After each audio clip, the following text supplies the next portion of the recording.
Hello, sir. Thank you for inviting us to your office. We understand that you want to greatly increase our reach, especially during April when we have our card and letter writing month. And need not worry, sir, we have a marketing plan set out just to meet your needs. Now, obviously, sending senior smiles, we're a nonprofit organization that we plan to reduce social isolation among seniors, where right now we want to recruit a lot more volunteers to help us with our mission. Now, firstly, the reason we have to create this plan is because this makes it so that we're organized, and this really is just the nature of marketing plans. Marketing plans allow us to not only collect our thoughts, it allows us to make a set plan so we're not stumbling over ourselves as we're going along. And also, we're able to track our each of our goals, and we're also able to measure how close we are to these goals because we may have to make sure we need quantifiable goals. Now, this does also combine aspects of the promotional mix, which include direct selling, public relations, personal selling, direct marketing, advertisement, and the specific one that we're going to be focusing on in our plan is public relations because we want to make it so that more volunteers hear about our business and they understand what our business is actually about, which we want to help seniors. Now, to do this, we first have to analyze their situation, which we currently have 2,000 senior citizens that we are helping. Meanwhile, we only have 1,000 volunteers. And still, only half of these volunteers, meaning only 500 of these volunteers, are actually writing cards and helping seniors on a month to month basis. We want to increase these numbers. So, one of our goals is to look for passionate but also volunteers who have the time to in their days to take out to write letters to seniors and to visit these seniors. Now, this is all important because this kind of helps us figure out what our marketing plan is directed towards. Which, again, just to reiterate, we are looking to find more volunteers to help us with our cause. Now, this does also make it so that we're able to only find the right volunteers. Where if we weren't able to, say, identify what market we're going for, we would, in a way, just be reaching out into the ocean trying to just grab a fish, right? But we're not sure exactly what fish we're trying to catch. More specifically, we need to know which specific markets we're going to identify. I think we should most identify people that have the most time and also the younger generation, as those are the people that are usually free. As once they get to young adults, they have work and all that stuff. The second market I think that should be mostly identified and sought towards is the people that are very passionate against this and people that like to write letters. So the way we do this is we would first create like reels on Instagram, as that's more used by the newer generation versus Facebook, which is used by the older generation, which is what we used to be using. And also additionally, we could also use promotion in places like Staples or places that sell letters, as people that go there already are good with writing letters and they enjoy it. It would just be additional thing that they would enjoy, in fact, as well, about writing to older people and giving them happiness. Okay, so we would have some marketing strategies. Like the marketing strategies that we're going to be using throughout this would be uh, our market identification. As I already stated, we have our markets that we're going to be talking to, and we have to focus on effective communication. Marketing strategies are basically just strategies, they're tactics that are used to most effectively and most efficiently uh, expand our reach and to our target audience. yeah. So, an example that we're using is, for example, we want to go with public relations. Now, the reason public relations is so important, especially with newer generations, is a lot of the times they don't actually look at the research, right? They don't do the research, they don't look into the background of organizations and businesses. More so, they go off of the first impression, right? So, this is why, for example, our reels, they're going to be extremely important first impression. On, say, if someone in high school or age of 14, they're just scrolling on their phone and they stumble upon one of our reels talking about our organization and how we're looking for more volunteers for April, which is card and letter writing month.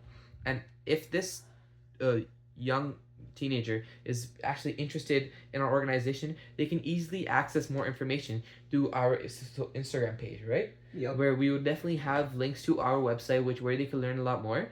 And this is especially important to the student itself, themselves because they're actually looking for volunteer hours because we all know students do require volunteer hours to be able to graduate. So this is also be one way they would be able to get their volunteer hours. Because speaking from personal experience, I've applied to volunteer at hospitals and museums, and let me tell you, the application process is extremely tough. Out of all the candidates that apply for the hospital, roughly only 10% were actually accepted. Now, because it's so hard to find volunteering opportunities that are actually meaningful, we believe that little kids and also young adults stumbling upon our business would definitely find more passionate volunteers. And also, because these are younger kids, they don't necessarily have to go to work every day. They would also have a lot more time that they can dedicate towards our cause.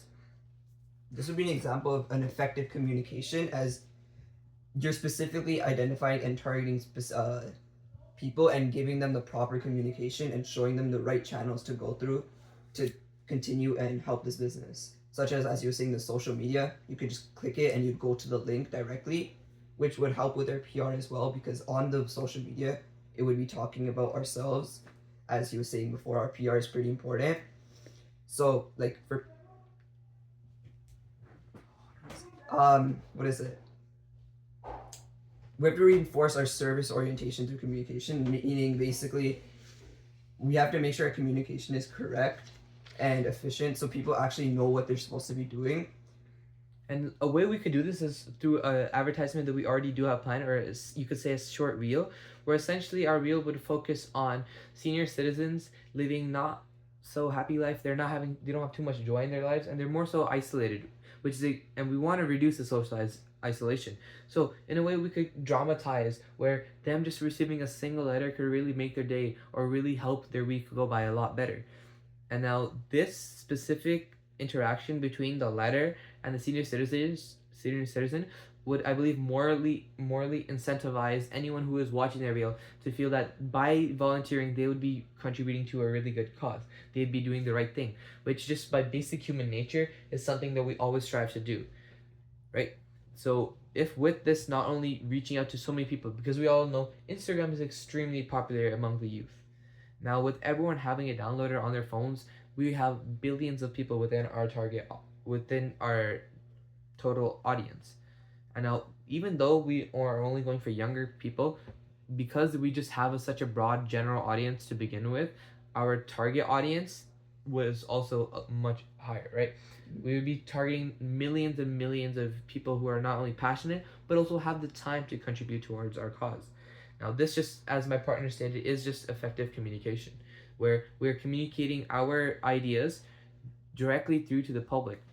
And since this promotional video also paints our organization in a better picture, showing that what we're doing actually helps people, this is really just bettering our public relations, where we are being seen as more of a charitable organization, an organization that works for the people, not for itself. And this only just solidifies how we are a non-profit organization, but because a lot of people don't do their research, especially the youth, as I mentioned, they wouldn't know that we're a nonprofit. So this would only help us just spread out our message and our business model to the public. And another example of what we could do is simply just make posts, not necessarily videos, but just posters even, where we talk about what we're trying to do. And specifically in April, we could use hashtags, for example, April Card and Letter Month. Now, if this hashtag were to ever start trending, which is really popular, this happens a lot of the time, where unknown topics are greatly influenced by hashtags and they reach a lot more people. An example of this could be, say if our post just happens to get a lot of likes and reposts. And we can achieve this not only through just word of mouth, right? But we can also send emails out to different partners or our current volunteers, where if they put our posts on their stories, it would not only reach out to their friends, and people tend to make friends with people who are similar too. So our currently passionate volunteers, which is roughly still only 500 people, but this can quickly spread, as we all know how quickly stuff can go viral on the internet. But especially with how we're going to be bringing more people in with these marketing strategies, we need to make sure our PR is accurate. We need to make sure with our social media, it's showing the right message and the right picture of what our business actually is, and it can't be like corrupted in any way. That's a way of social media public relations. There's also a different way, which is brand media, such as our website.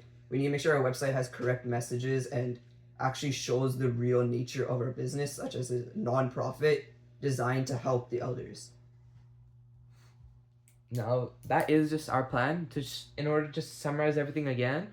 So we have created a marketing plan to target people, volunteers who are passionate, and potential volunteers who also have a lot of time.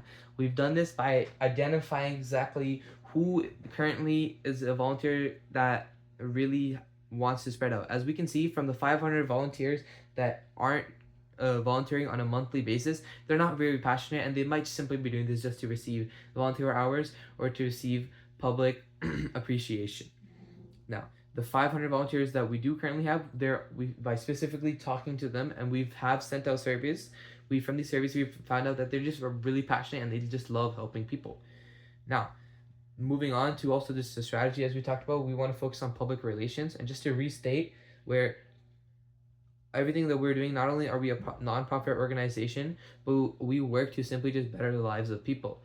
This simply just increases our public image and makes it so that we are seen as more of saviors to the senior citizens that we're helping. And just to end off our summary, we would just be using different channels like social media and also simply word of mouth through our current volunteers. Now, do you have any questions?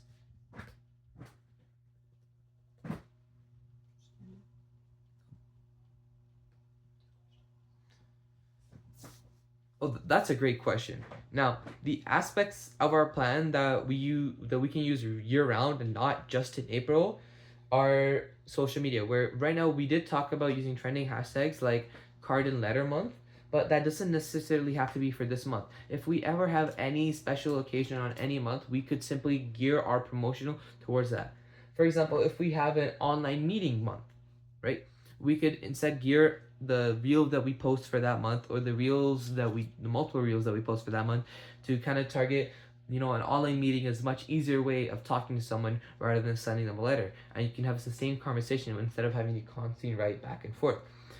Another aspect of our plan that we could use year round is just generally increasing our public relations.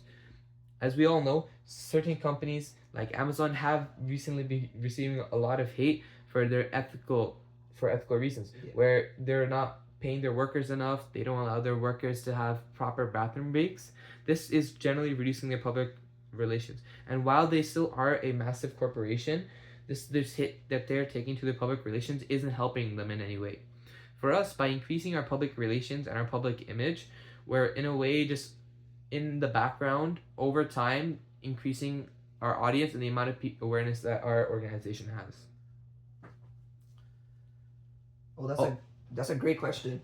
There are some risks involved in our marketing plan, such as our messages that we're trying to show getting corrupted, or the identified market not being particularly passionate, such as they're wanting to not, or they're being very busy in like grade 11 or grade 12, they don't have much time to write. And also in the younger generation, it's not as common for people who like to write letters, which is mostly what our business is about. So unless we gear towards doing more online meetings, as he was saying, during like a month for that, or if we go towards more going on calls, I think the younger generation might have some risk and some issues with making letters.